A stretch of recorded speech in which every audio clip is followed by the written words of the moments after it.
Welcome students. Today's topic is force and pressure. Just observe the things around you. Some of the objects are moving and some of the objects are at rest. What pushes or pulls them? Or what is the effect of these pushes and pulls? Or what makes the moving object to be at rest?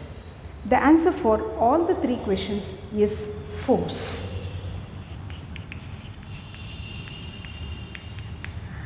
Force is a push or pull which makes an object to move or brings an object to rest, or even it changes the shape or the size of certain objects. Now you can very easily define force. Force is that which changes or tends to change the shape of the body or the direction of the body, or makes the object to move or brings the object to rest. And the SI unit of force will be Newton, and we know that force is a vector quantity. Whenever we say force is a vector quantity, we know that force has both magnitude and direction. We'll move into the next topic, factors which are affecting force. Before entering into the topic, let me tell you two examples. The first example is, all of us are very much interested in cricket, aren't we? Yes. Have you watched the strokes of the ball and the bat, strokes of the bat by the batsman? Suppose the batsman has to hit the cricket ball to the boundary. What should he do? He should hit it with maximum force. That is, the striking force must be much greater. So the first factor is magnitude.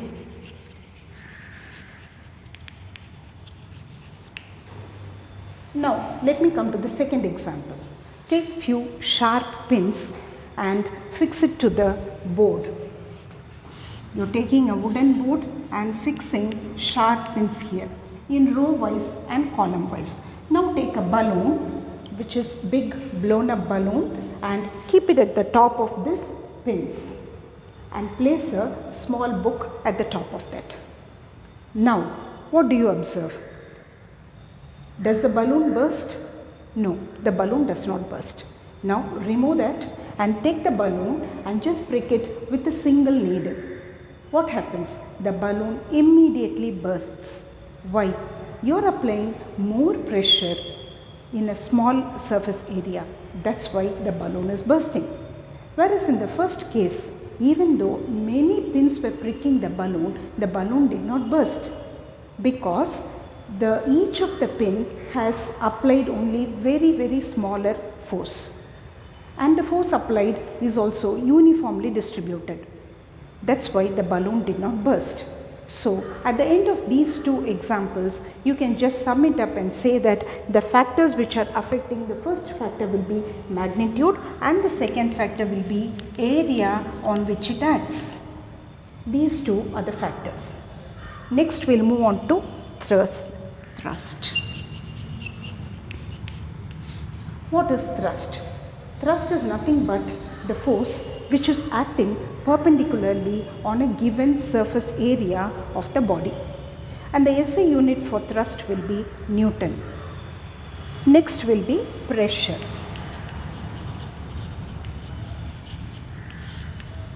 Pressure is nothing but thrust or force which is acting perpendicularly on an area which is equal to 1 square meter of the body. And the SI unit for pressure will be Pascal. Let us see how you have arrived at Pascal. Pressure is equal to force or thrust by area. We know that SI unit for force or thrust is Newton.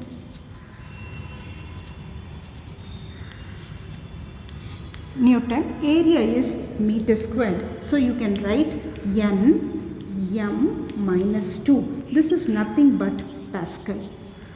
Instead of this you can write Pascal. So the SI unit is Pascal for pressure. Now how can you increase the pressure at a point? You can increase the pressure at a point either by increasing the force or thrust or by decreasing the surface area. I repeat it, you can either increase the force or thrust or by decreasing the surface area. This could be demonstrated by means of a simple experiment. Two examples I shall cite you, from that you can very well understand this concept. The first example will be, take for example an axe or an injection needle which is very sharp. These whether it is an axe or an injection needle, they'll apply a larger force on a very small area. And take the second example. The second example will be a shoulder bag in which we carry books. Have you seen the straps of the shoulder bag? How is it? It is pretty broad. Why is it broad? It is broad enough such that it has to create a low pressure on it.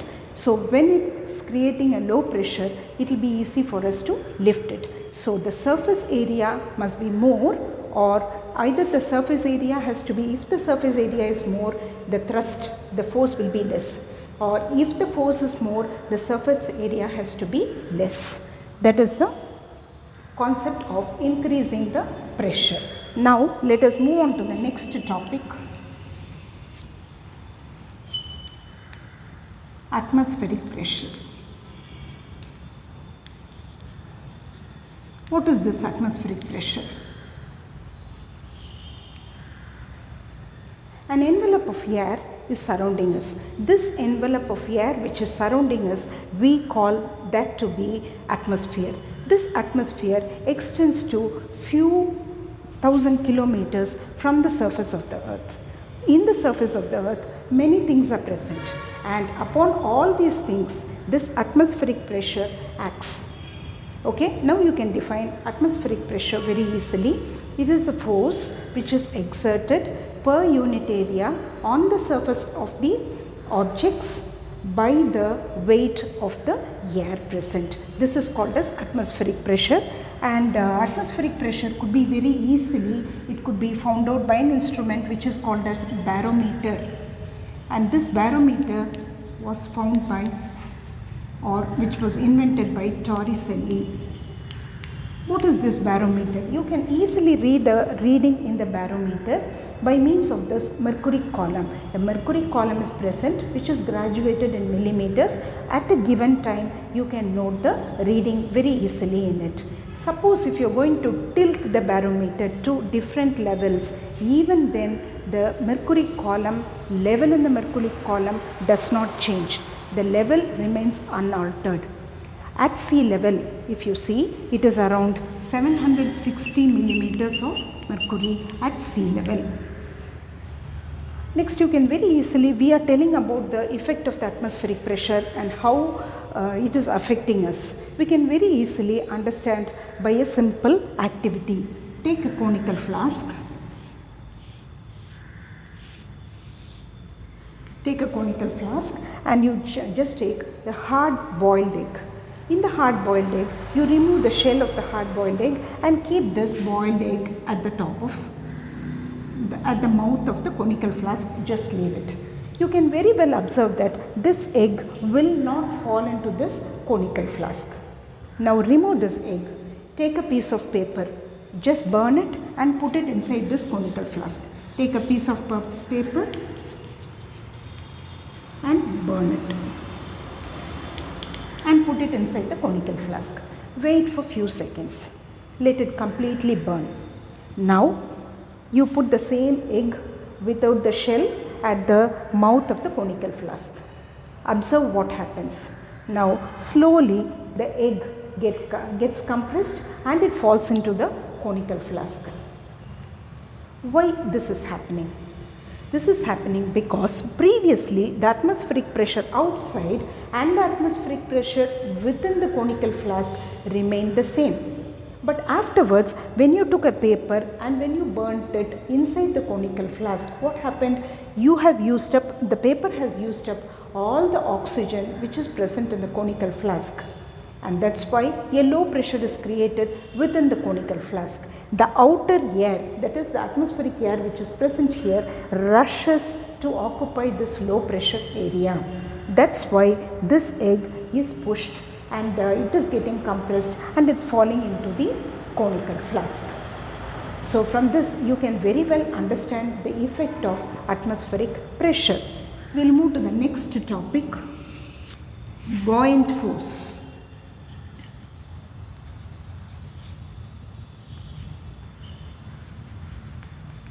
What is this buoyant force?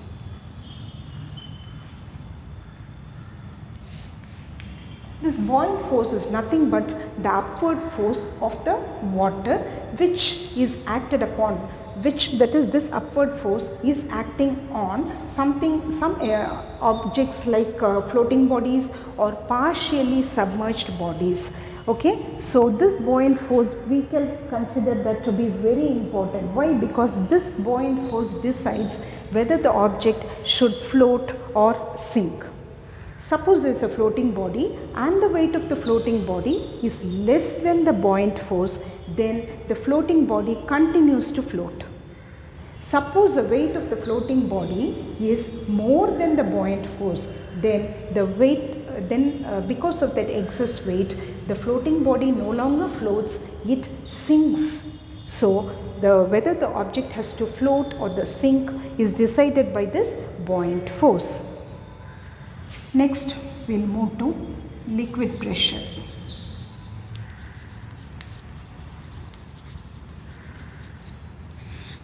We know very well that liquids does not have a proper shape.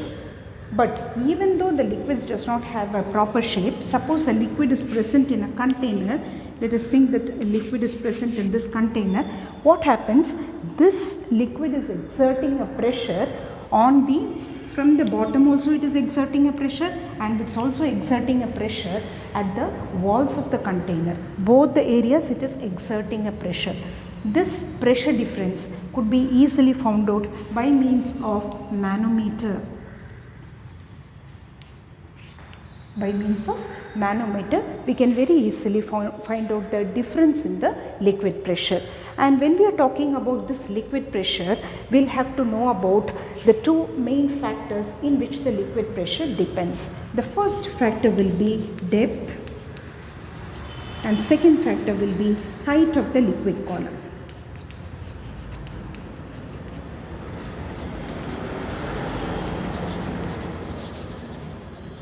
This could be very easily demonstrated by means of an activity. Let us see the activity. In this activity, you are going to take a plastic bottle. You are going to take a plastic bottle, and in the plastic bottle, the plastic bottle is taken and you are going to punch 3 holes. The 3 holes must be in the same level. It should be in the same level from the base of the container, but it should be in different, that is, it should not be in the same area, it should be in different places, but the height must be remaining the same. From the base, when the height is calculated, that has to remain the same. Now, fill it completely with water. This will be the holes. Fill it completely with water. Observe what happens. You can very well observe that water will be flowing from all the 3. That is, water will be flowing just like that, it will be flowing. And when you observe the water flowing through all the holes, you can very well observe that maybe water may flow in different directions. That is, 3 directions it may flow. But the force in which the water flows remains constant. So, according to the height of the liquid column, if the height of the liquid column remains same for all the 3 holes, then the force does not change. This is the first activity. Now, let us move on to the second activity. In the second activity, again, a plastic water bottle is taken and 3 holes are punched.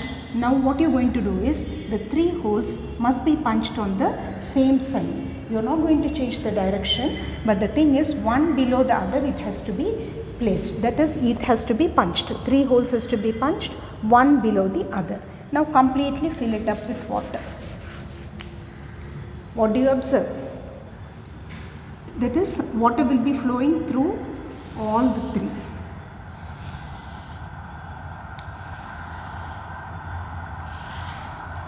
You can observe water flowing like this. That is, let us see how water is flowing. Through the lowermost hole, water flows with much force, and it falls at a place which is at the maximum distance from the base of the container. Okay, and think about this topmost hole. Through the topmost hole, water flows with minimum force, and it falls at the distance which is at the minimum distance from the base of the container. From this, you can very well understand that liquid pressure depends upon depth. So these two are the factors on which liquid pressure depends upon, that is the depth and height of the water column. That's all for today's class. Thank you.